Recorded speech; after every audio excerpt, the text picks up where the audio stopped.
ce que la tolérance? C'est l'apanage de l'humanité.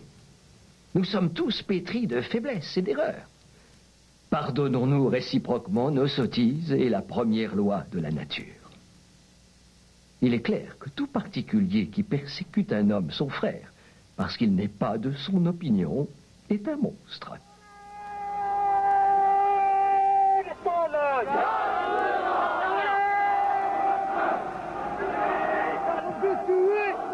On va la mourir.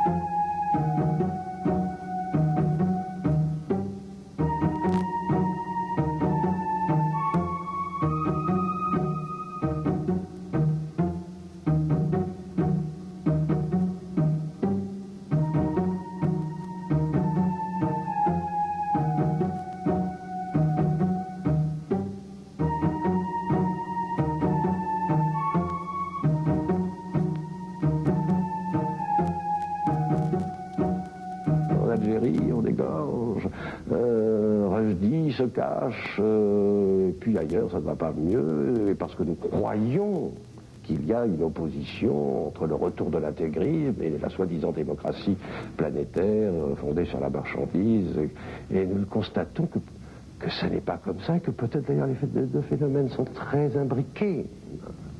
Nous sommes tous des Iraniens mollahs en puissance voulant assassiner Voltaire. Ils ne sont pas encore rendus compte que Voltaire avait existé, vous voyez. Car il faut laisser cela aux hommes de pouvoir et aux hommes d'église du XVIIIe siècle, en dépit de tous leurs excès, de toute leur intolérance, ils ne sont jamais allés aussi loin que certains intolérants d'aujourd'hui. On n'a jamais essayé d'assassiner Voltaire. On l'a mis en prison. On l'a exilé. On lui a rendu le séjour en France difficile, quasi impossible.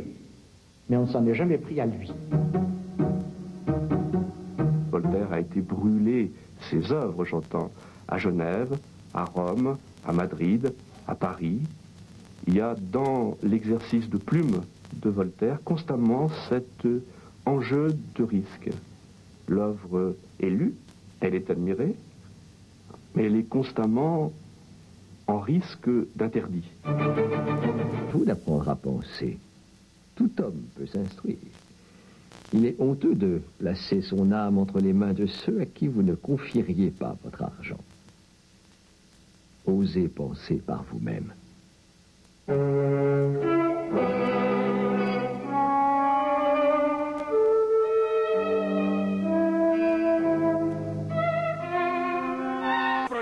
La libertad está prohibida. La justicia está prohibida. La razón está prohibida.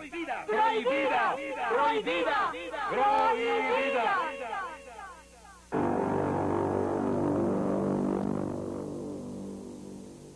Esto no puede ser, no es posible. Todo para el pueblo, pero sin el pueblo.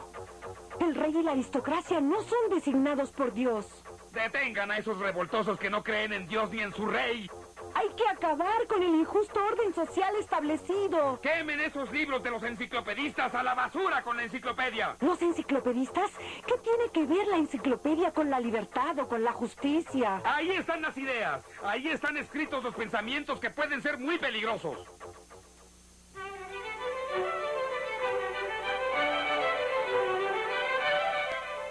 En Europa, durante el siglo XVIII se desarrolló el movimiento cultural y filosófico llamado la Ilustración. En Francia en particular, a ese movimiento se le conoce como el enciclopedismo, debido a la realización de un diccionario de las ciencias, artes y oficios al que se denominó enciclopedia. Esta obra fue el resultado de una serie de artículos y textos de un grupo de filósofos y pensadores franceses en su mayoría muy importantes. En la enciclopedia quedaron impresas muchas de las ideas que sirvieron para transformar posteriormente la vida de la sociedad francesa. Esos filósofos solo son unos revoltosos que no respetan nada. Todo lo critican. Critican al gobierno, a la nobleza y a los militares. Hasta a la iglesia la critican. Y lo peor, esos revoltosos quieren que la gente del pueblo se eduque y hasta piense.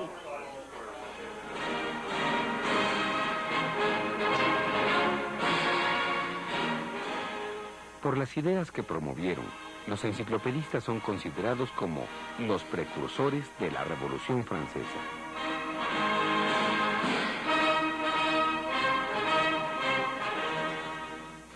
Por ejemplo, Diderot, el principal impulsor de esta obra, declara que no pretende solo transmitir conocimientos, sino también quiere provocar un cambio en la manera de pensar. Desea provocar el surgimiento de la conciencia. Patrañas, blasfemias. Los enciclopedistas generan un movimiento que cree en el ser humano y lucha intelectualmente por un nuevo orden social. Estos pensadores no quieren apropiarse nada más del conocimiento. Entienden que los conocimientos son medios e instrumentos para luchar por la libertad. Por ello, buscan defender y fortalecer esos conocimientos y desean compartirlos con todos los hombres para lograr juntos el progreso, la justicia por medio de la razón. Y finalmente, los enciclopedistas desean mejorar la vida del ser humano en general. ¿A costa de nosotros? Nosotros también somos seres humanos. Nosotros también queremos mejorar. Queremos que la gente se eduque, aprenda y sea mejor. Que todos puedan cubrir sus necesidades. Deseamos buenas familias. Que todas las familias vivan en paz y tengan salud, dinero y amor.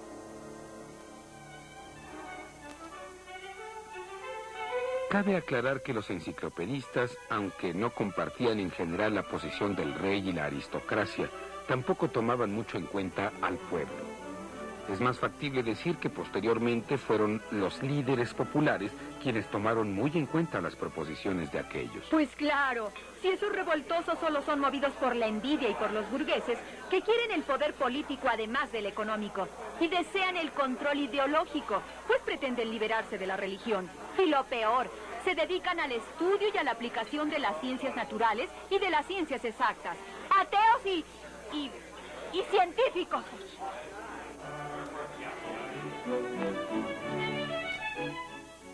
Tal vez no aportaron ideas muy nuevas frente a lo que ya había en filosofía. Sin embargo, son valiosos por haberse atrevido a romper estructuras, instituciones y convencionalismos de la Francia feudal. Y porque abrieron el espacio para que hubiera realmente una transformación a nivel social. Ya no creen en el espíritu. Creen que la razón es la fuerza que nos lleva a descubrir la verdad. Y lo peor, le dan un gran valor a las matemáticas y las relacionan con la filosofía. Hasta usan la geometría como modelo para sus análisis. Están locos. ¿Quién los va a entender? ¿No les parece que yo sí tengo razón? ¿Quién va a estudiar matemáticas? ¿Quién quiere ser ingeniero? ¿A quién se le ocurriría ser químico, o científico, o filósofo?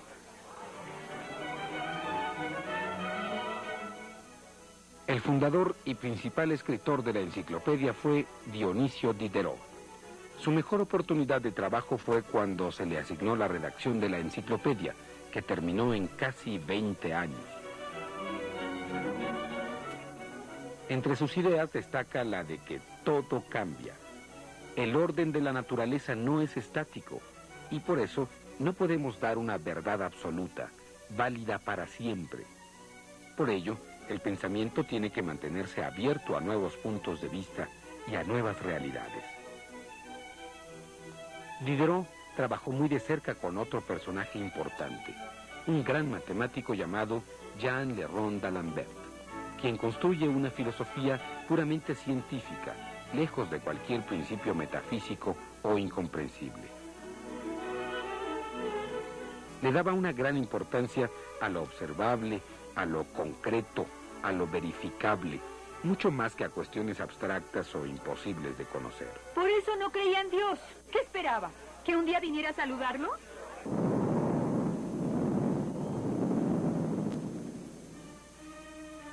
Otro filósofo importante fue Julian Offray de la Métrie, quien sostuvo que la vida psíquica e intelectual del hombre nace de las sensaciones y se desarrolla por la educación. De la Métrie pensaba que si no había sentidos, no había ideas, y sin educación habría pobreza de ideas. Por su parte, Paul von Holbach pensaba que las cosas solo están compuestas por átomos, y que la materia en sí tiene la capacidad de atraerse y repelerse. Y lo peor, de eso deduce que en el caso de los humanos se explica el amor y el odio. Habráse visto grandísimo.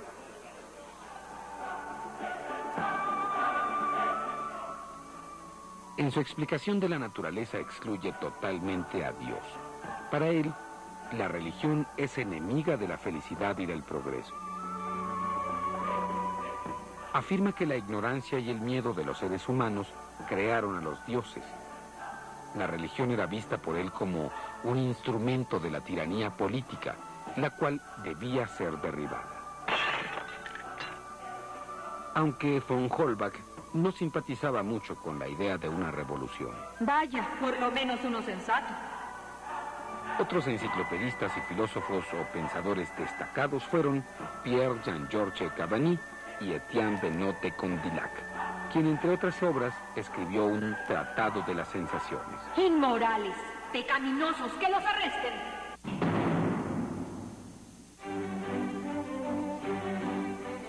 Un autor muy interesante es Claude Etienne Helvetius, de origen suizo y nacido en 1715. Entre otras ideas plantea que el amor propio es la base de la conducta humana que se orienta a adquirir placer. Todos los sentimientos se reducen a la búsqueda de placer.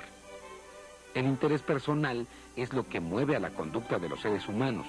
Sin embargo, señala que la norma de la moral debe ser el interés público, la utilidad pública. Claro, claro, eso decimos nosotros también. Los servidores públicos servimos. Servimos. Helvetius propone que el bien se hace poniéndose en el lugar del otro, para ver lo doloroso que sería estar en su condición y así entender que lo debe ayudar. No es para tanto, no es para tanto. Este pensador considera que para ello es fundamental la educación. Con ella se forman buenos hábitos de conducta basados en sus teorías. Tres figuras muy importantes del movimiento enciclopedista en Francia fueron Montesquieu, Voltaire y Rousseau. Los tres se preocupan básicamente por la filosofía política y social, aunque con algunos puntos de vista diferentes. Esos tres. A Montesquieu lo que realmente le interesaban eran las leyes y el derecho, y solo se dedicaba a criticar los abusos de la aristocracia y del rey. Y lo peor, quería un gobierno justo. Estudió y analizó muchos asuntos de la vida en sociedad. Se metía en todo. Era un enciclopedista. El espíritu de las leyes es una obra de gran importancia para el pensamiento político de nuestro tiempo. Y ese Voltaire era un libertino, rebelde. Y lo peor, estudió por su cuenta. Voltaire escribió sátiras, obras de teatro y ensayos políticos sobre la religión y sobre los problemas sociales. Se dedicó a combatir la intolerancia y la injusticia social. Y pronto se convirtió en la conciencia de Europa y en una leyenda viva. Claro, Voltaire y Rousseau, ambos considerados precursores intelectuales de la Revolución Francesa, eran casi enemigos. Pensaban muy diferente y se criticaban mucho entre ellos. Estos enciclopedistas. Rousseau planteaba, entre otras ideas, que el ser humano es bueno por naturaleza y que todo el mal y la corrupción existentes son producto de la civilización. Rousseau estaba realmente del lado del pueblo y no tenía nada que ver con otras clases sociales. Para él, el pueblo es el soberano. El gobernante debe ser solo un funcionario público que sirve al pueblo. También cree en la libertad esencial del ser humano, la que debe ser respetada y protegida mediante la educación. Todo ese acervo de ideas transformadoras fueron retomadas por los líderes de la Revolución Francesa para animar al pueblo sin desertar la influencia de los burgueses. Así, los pensamientos plasmados en la enciclopedia contribuyeron a la lucha por el cambio social para lograr un mundo más humano, más justo y más libre.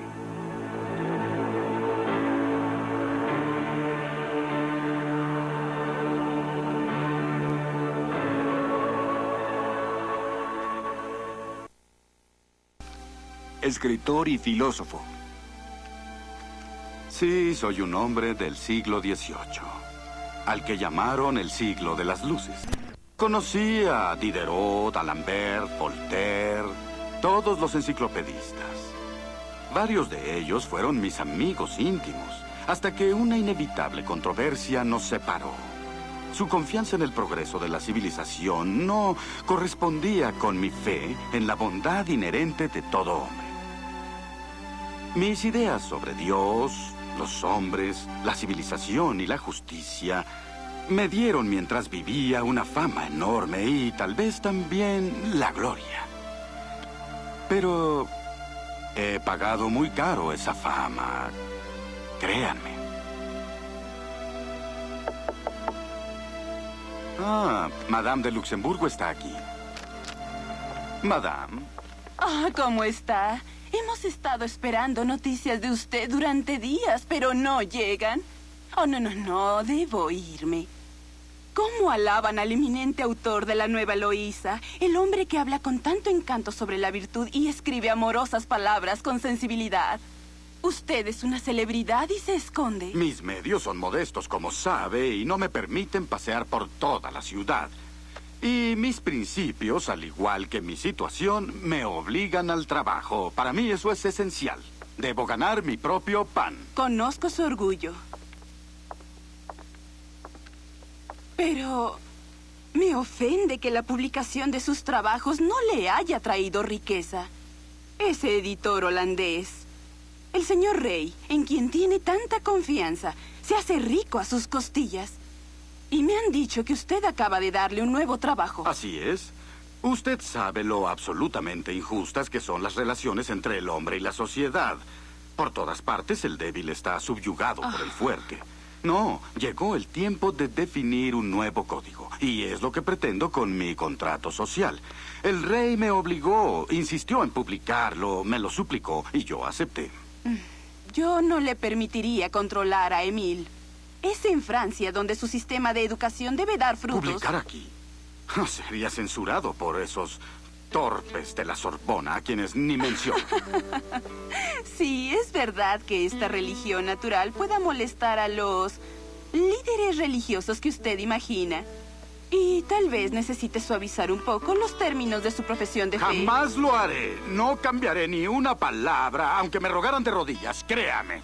Mi querido Jean-Jacques, terco como siempre. Qué fortuna que el señor Malsieur lo tenga en tanta estima. Tratará de amortiguar el golpe de los dogmáticos. Ya verá. No se atreverá a cambiar una sola palabra de su texto. ¿Y ahora? ¿Podría darme el manuscrito de Émile? Por supuesto. ¿Cómo podría rehusar? Le buscaré un editor que lo trate como usted merece. Hasta pronto.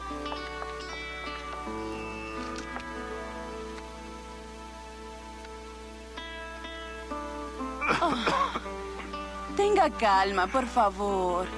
¿Quiere que esto se convierta en neumonía? Créame, nadie dañará a su Émile. Ah, ¿no? Dígame por qué no he recibido una prueba de mi libro. Dígame que no debo pensar en la persecución de esos jesuitas. Eso será imposible. El señor Marcer no lo permitirá. Su libro saldrá hoy como usted lo escribió. Tal vez torcido, mutilado o cambiado sin remedio. No, no lo permitiré. La voz de la verdad no puede ser silenciada. ¿Escucha? Está llegando un carruaje. Tal vez sea el manuscrito. Iré por él y se lo traeré. Me adelantaré a sus planes, con planes propios. Ya reorganicé y envié el texto de mi profesión de fe a Ginebra. Mi amigo Multú, a quien lo envié, salvará la verdad si yo no pudiera por alguna razón. Aquí tiene las primeras páginas de su manuscrito. ¿No se lo dije? No está nada mal. Lo que viene del autor del todo pierde su valor al poseerlo el hombre. Perfecto. El que no puede cumplir los deberes de un padre no tiene derecho a convertirse en uno. Bien.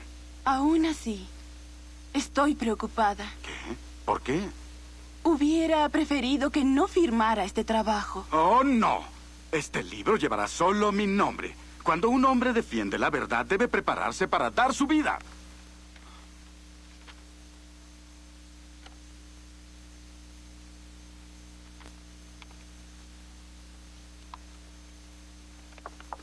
París está en ebullición.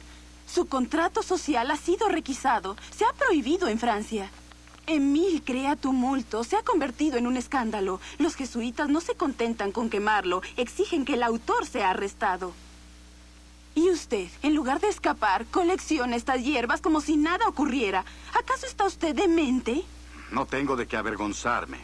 He honrado a Dios y busco el bienestar del hombre. No hay razón para huir. Pero, por favor, debe recordar que la virtud no siempre puede contra la fuerza. Quien dice la verdad es libre, aunque esté tras las rejas. Mi decisión está tomada, me quedo. Además, no creo que lleguen a lo absurdo para callarme. Pero estaba equivocado, ya que al día siguiente, el Parlamento ordenó mi aprehensión. Madame de Luxemburgo, avisada por el príncipe de Conti, suplicó que yo escapara. Y finalmente escapé, más para proteger la seguridad de la dama que para proteger la mía. Para Rousseau fue el principio de 8 difíciles años de exilio, después de los que regresó a París, donde vivió en la pobreza y en la soledad hasta 1777.